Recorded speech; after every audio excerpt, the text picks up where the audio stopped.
Bonjour à tous, bienvenue pour ce nouvel épisode du podcast de Croissance Plus, What If No You. Aujourd'hui, nous recevons Van Tan, qui est cofondatrice de Piver. Piver qui a été créé en octobre 2019. Bonjour Van. Bonjour Céline. Alors tu as créé Van Piver en 2019 avec Marine Dufour qui est cofondatrice. Vous êtes deux femmes à la tête de Piver. Exactement. Donc Piver est une société qui vise à lutter contre l'obsolescence programmée en proposant aux consommateurs de réparer eux-mêmes leur appareil électroménager avec un professionnel, le tout en visio. Tout à fait. Vous êtes lauréate du prix Engagement Citoyen du MoveJ. Le MoveJ qui est un réseau partenaire de Croissance Plus de longue date, puisqu'on a de nombreux adhérents de Croissance Plus qui sont issus du MoveJ. Le MoveJ étant un réseau qui permet à des jeunes de bénéficier d'un accompagnement dans le développement de leur entreprise. Alors tout d'abord, Van, je vais te laisser présenter ton parcours. Qu'est-ce qui a fait que tu es arrivée à vouloir créer Piver ? Donc, d'abord, merci de me recevoir. Ça me fait très plaisir d'être ici. Alors, moi, je suis toulousaine. J'ai 25 ans, donc j'ai grandi à Toulouse jusqu'à la fin de mon lycée. Et ensuite, j'ai fait une prépa scientifique à Paris et ensuite une école d'ingénieur. Donc, j'étais à Centrale Paris, à Paris. J'ai eu un parcours assez généraliste, je ne savais pas trop quoi faire, j'ai beaucoup voyagé, j'ai fait un échange à Singapour et en revenant d'une césure en partie au Kenya, je me suis dit que je voulais agir et travailler dans l'environnement, mais ne sachant pas quel type de travail je voulais faire exactement, je suis partie dans l'entrepreneuriat ou notamment la filière entrepreneur de mon école, pour justement explorer différentes pistes, essayer de trouver des solutions aux problématiques que je rencontrais au quotidien et que j'avais l'impression, nous tous, allons rencontrer dans le futur. J'ai suivi donc la filière de mon école, j'ai commencé à travailler sur des projets de réduction de déchets en général et c'est à la fin de mon année que j'ai rencontré Marine suite à des rencontres multiples lorsque je cherchais notamment à rejoindre un projet, Marine étant une amie d'amis. On s'est rencontrés, on a pris un café, on a beaucoup parlé et on a adoré notre rencontre. On a décidé de tester notre association une semaine après parce qu'il y avait un Startup Weekend qui se faisait notamment sur des problématiques d'entrepreneuriat féminin. Et toutes les deux, on s'est lancés, on a travaillé, on a eu la chance d'avoir le 2e prix. Donc ça nous a donné un gros boost dès le début, notamment une grosse prise de conscience sur notre projet. On a eu un peu d'argent, on a eu beaucoup d'accompagnement et au fur et à mesure, de fil en aiguille, on en est là où on en est actuellement, c'est-à-dire plus d'1 an et demi après cette rencontre et plusieurs clients et un produit qui n'est pas encore parfait mais qui tourne avec plein de belles réussites dont on est très fiers. D'accord, alors tu vas nous en dire plus sur le produit, les projets de développement pour Piver. Mais du coup, de ce que j'entends, une des questions du podcast, c'est le jour où tout a basculé, c'est-à-dire le jour il y a eu un avant et un après, un jour où vous avez décidé de créer Piver. Qu'est-ce qui a fait que tout a basculé ? Est-ce que c'est cette rencontre avec Marine ? Est-ce que c'est une problématique ? Enfin, qu'est-ce qui, selon toi, a précédé de façon précise la création de Piver ? Alors bien sûr, si j'avais jamais rencontré Marine ce jour-là, je pense que, en tout cas moi, je n'aurais jamais fait partie de l'aventure de Piver. C'est vrai que donc toutes les deux on s'est lancées et le premier Startup Weekend dont je vous parlais nous a donné un gros coup de boost. Par contre, je pense que là où le vrai jour où Piver a commencé, c'est lorsqu'on a rencontré notre premier technicien, notre premier coach réparateur, comme on aime les appeler. C'était un technicien qui nous a beaucoup aidé, qui nous a donné beaucoup de temps dès le début. Il nous a notamment aidé à faire notre bêta-test en août 2019, si je ne me trompe pas dans les dates, avec 15 personnes qu'on avait trouvées au hasard sur Internet. Donc c'était 15 tests gratuits sur différentes machines qui nous ont permis de voir les différents process qu'on pouvait mettre en place, quelles étaient les machines qu'on pouvait adresser ou non. Et grâce à lui, on avait quand même un savoir technique suffisant pour lancer un produit dont personnellement Marine et moi nous ne venons pas du tout de ce milieu-là, donc on n'aurait jamais pu le faire sans lui. En plus, après, ça nous a donné vraiment le goût de la réparation. Ça nous a permis de partir aussi en week-end toutes les deux avec 5 machines à laver pour pouvoir les démonter et comprendre comment marchaient tous ces appareils et pouvoir ensuite les adresser en ayant un peu de crédibilité quand même. Donc je dirais vraiment cette rencontre avec ce technicien qui fait partie et qui fait toujours partie de Piver, qui nous accompagne toujours, qu'on appelle régulièrement pour soit discuter parce que maintenant on est assez proches, ou même pour avoir un avis sur le milieu. C'est vraiment lui qui nous a donné l'étincelle du début. Impulsion.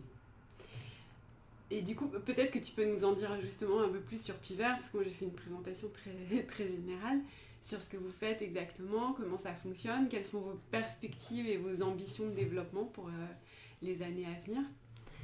Alors Piver, tu l'as très bien résumé, on aide le particulier à réparer lui-même sa machine ou au moins trouver l'origine de sa panne. On est parti de la problématique que sur le gros électroménager, de par son volume et son poids, il y avait très peu de solutions qui l'adressaient correctement. Donc vous avez le choix de faire appel à un réparateur à domicile qui vient donc réparer, mais d'où il y a le coût du transport, la main-d'œuvre, plus potentiellement la pièce détachée. Soit de le faire vous-même, mais effectivement, vous êtes vite noyé sur le flot d'informations, tous les tutoriels que l'on trouve sur Internet, tous les forums que vous pouvez trouver, et pas forcément ce qui correspond à votre machine. Donc, parti de ce constat-là, on s'est dit l'expertise du technicien est très importante parce que ça permet une rapidité dans l'exécution qui est quand même phénoménale par rapport à juste apprendre tout seul. Par contre, comment peut-on éviter ce déplacement ? Donc, la visioconférence qui est maintenant un peu plus dans l'air du temps, mais bon, au début un peu moins utilisée sur ces services-là, nous a semblé être une bonne solution. Donc vous, par exemple Céline, si vous avez un problème de lave-linge, vous pouvez faire appel à nous. Tout d'abord, vous avez un premier appel gratuit avec nous pour qualifier l'appel, parce qu'effectivement, on est conscient que certaines manipulations sur la machine ne sont pas faisables par tout le monde. Donc ce premier appel nous permet de savoir si votre panne est adressable, si vous avez aussi l'outillage adéquat pour faire l'intervention. Une fois que on a jugé dans ce prédiagnostic que vous répondez à tous ces critères, on vous met en relation avec un de nos coachs réparateurs, qui est un technicien professionnel de plusieurs dizaines d'années d'expérience dans le milieu. On prévoit une intervention et à l'heure prévue, vous avez donc un technicien à distance qui vous explique quoi faire, quelles sont les manipulations à faire sur votre machine, quelles pièces sont à tester. Si la machine est réparée directement, tant mieux, et s'il y a besoin d'une pièce détachée, dans ce cas-là, on vous fait un devis que vous êtes à même d'accepter ou non. Ce devis, si vous l'acceptez, la pièce est livrée directement à votre domicile et vous pouvez pareil faire le choix d'être accompagné ou non. On vous garantit dans le premier appel qu'on trouve l'origine de la panne, donc le diagnostic, et si vous choisissez de passer avec nous pour la pièce détachée, on vous garantit la réparation totale à la fin. Si ce n'est pas le cas, on vous rembourse tous les frais que vous avez engagés. Dans le cas où vous refusez le devis parce que, je sais pas, la réparation est trop chère, on a aussi un réseau de partenaires qui permettent de vous fournir un appareil reconditionné, donc un peu moins cher que vous devez racheter, mais on aura une petite réduction là-dessus pour rester dans l'idée de éviter la production de déchets et l'achat du neuf. Et si jamais vous ne sentez pas de réparer vous-même avec la pose de pièces ou que l'intervention était trop compliquée, on peut aussi vous mettre en relation avec certains de nos partenaires pour une intervention à domicile. Vous souhaitez vous développer avec une visibilité, une communication qui est vraiment uniquement orientée B2C par des campagnes réseaux sociaux ou via aussi un réseau de partenaires et de distributeurs ? Alors pour notre acquisition B2C, actuellement, on l'a développée donc petit à petit. Au début, c'était des petites annonces sur le Bon Coin, sur d'autres réseaux, pour justement essayer de toucher des personnes qui cherchaient de la réparation. Au fur et à mesure, on a eu un peu de réseaux sociaux, on a fait un peu de pub sur les réseaux sociaux, mais ça n'a pas tout de suite accroché parce qu'on est quand même sur un sujet d'urgence. Donc en fait, sur les réseaux sociaux, on va faire plus de la notoriété que vraiment cibler une personne ayant un besoin à l'instant T. Depuis qu'on a eu un peu de fonds, on a commencé l'acquisition payante sur Google Ads notamment, donc on fait du SIA, qui nous a permis de multiplier notre volume d'acquisition de beaucoup. Par contre, effectivement, les coûts d'acquisition sont plus élevés. Et on a conscience que pour réussir à baisser nos coûts d'acquisition, il nous faudra aussi nouer des partenariats, notamment avec des distributeurs ou bien des services après-vente, des centres techniques dans la réparation, pour permettre, grâce à eux, de toucher le client et qui a donc une panne sans pour autant avoir à payer pour chaque client sur des réseaux sociaux ou bien des réseaux de recherche. J'ai une question. On est en janvier 2021, donc on a derrière nous quelques mois de crise liée à l'épidémie du Covid. Donc comme tu le disais tout à l'heure, cette crise elle a permis à beaucoup de personnes d'accéder au digital, d'utiliser la visioconférence avec des outils très divers. Est-ce que pour vous cette crise, elle est finalement un accélérateur, c'est-à-dire que finalement les consommateurs sont plus enclins à faire appel à ce type de service parce qu'ils voient que pour d'autres sujets en tout cas ça fonctionne, ou est-ce que cette crise n'a pas d'impact, parce qu'on parle souvent du monde d'avant et du monde d'après, donc est-ce que pour vous, est-ce qu'il y a un monde d'avant, un monde d'après ou... Nous on a vraiment vu l'impact surtout du premier confinement, que ce soit dans l'utilisation de la visio en général pour tout type de service. On a été très demandé même dans les médias pour présenter notre solution. Bon, il faut savoir qu'on avait lancé Piver bien avant le Covid. Ce n'était pas lancé pour l'occasion, mais c'est vrai que... C'est pour ça que je parle d'accélérateur. Non, mais c'est vrai que ça a vraiment accéléré notre service. Durant le confinement 2, on a eu quand même... on a moins senti la vague du confinement 1. Bon, on a toujours beaucoup d'acquisitions suite au confinement 1, mais on sentait que les personnes étaient peut-être moins frileuses à recevoir des gens chez eux, notamment des réparateurs. Donc la visioconférence était peut-être un peu moins utilisée, mais maintenant, ce qui n'était pas le cas avant le premier confinement, on a des clients qui nous disent qu'ils nous ont trouvés parce qu'ils ont tapé sur internet réparation à distance ou réparation par visioconférence, ce qui je pense était inimaginable avant le premier confinement. D'accord. Et c'est vrai que le premier confinement, en plus de généraliser l'utilisation de la visioconférence, nous a permis d'être dans plusieurs gros médias, ce qui aussi nous a permis d'avoir à la fois des clients B2C, mais aussi de nouer des partenariats avec des distributeurs ou autres types d'acteurs en B2B. Aujourd'hui, vous êtes 4 collaborateurs chez Piver. Comment vous voyez le développement à horizon des mois à venir? Est-ce que vous prévoyez d'embaucher?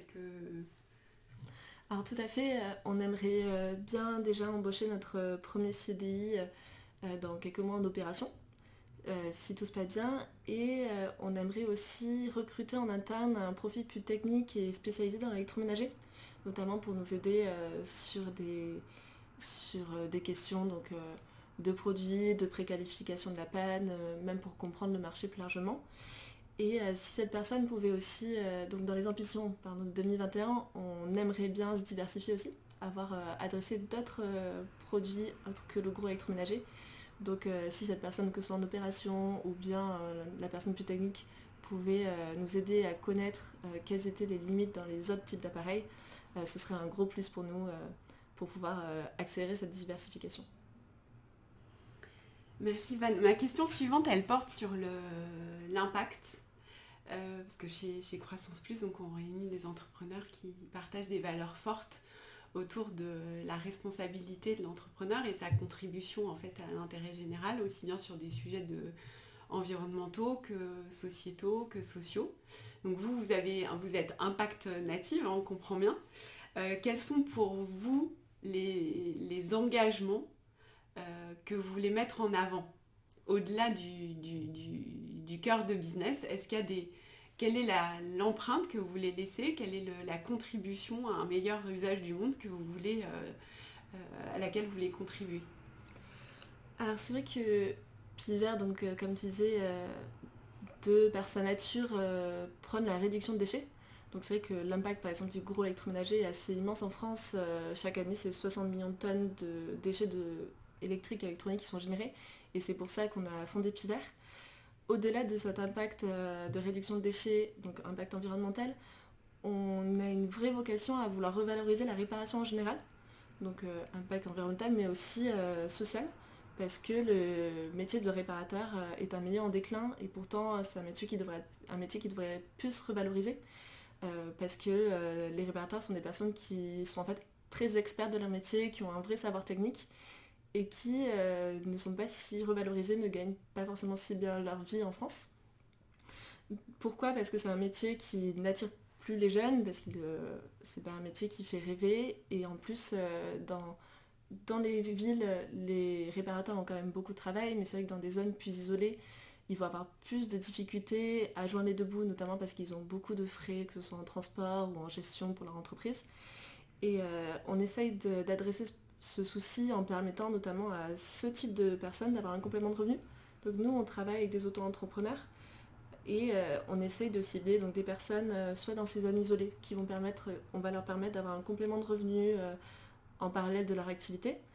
On essaye aussi de cibler des personnes, des réparateurs retraités qui touchent pas forcément beaucoup avec leur retraite et qui pourront, grâce à nous, pareil, avoir un complément de revenu.